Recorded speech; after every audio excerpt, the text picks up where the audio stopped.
This tutorial shows the final stage of batch processing. So here, if we go into choose recordings, now we can change the filter back to do all of the recordings in the session. You can see they're all listed here. It is possible to do processing based on annotations that have been made, so in which case it would just process those annotated sections and not the whole recordings. But it's not any quicker to do that, even though it's less data. So it's usually just as well to process the splines on every frame in every recording.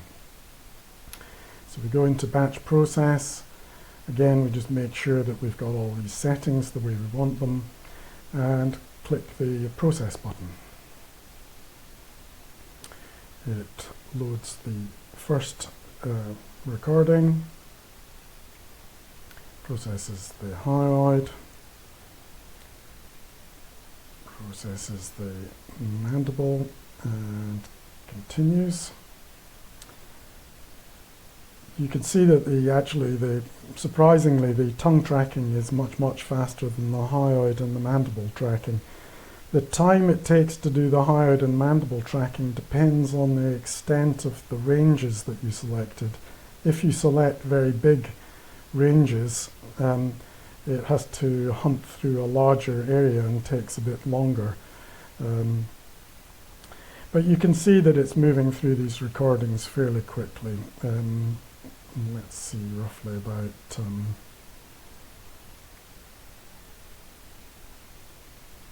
10 seconds perhaps per recording. And it will continue on in this way. You can see its progress. We've got 27 recordings in this, so I will pause this for the moment. And that is it complete. It took, let me just see,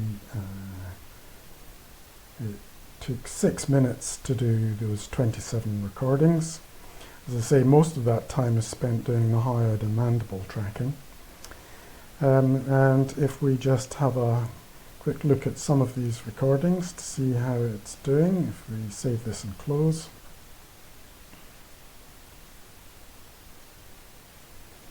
Okay, we can select some of the different recordings here and move through that recording.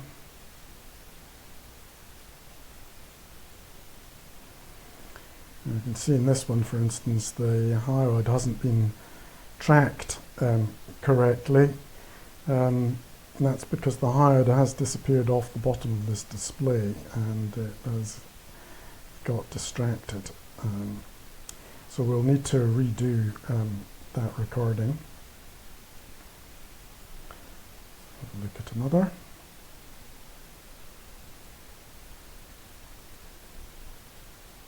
Looks like the same's happened here.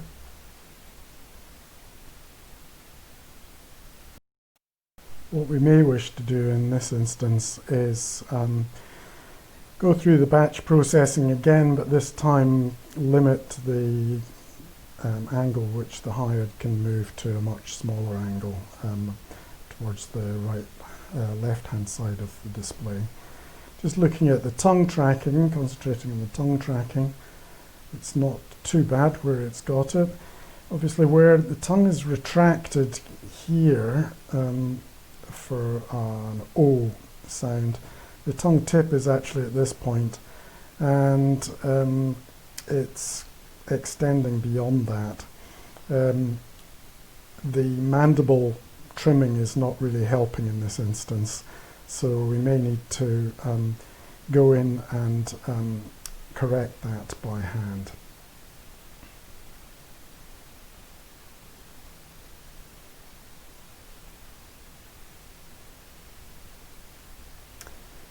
And I think we can conclude at that point.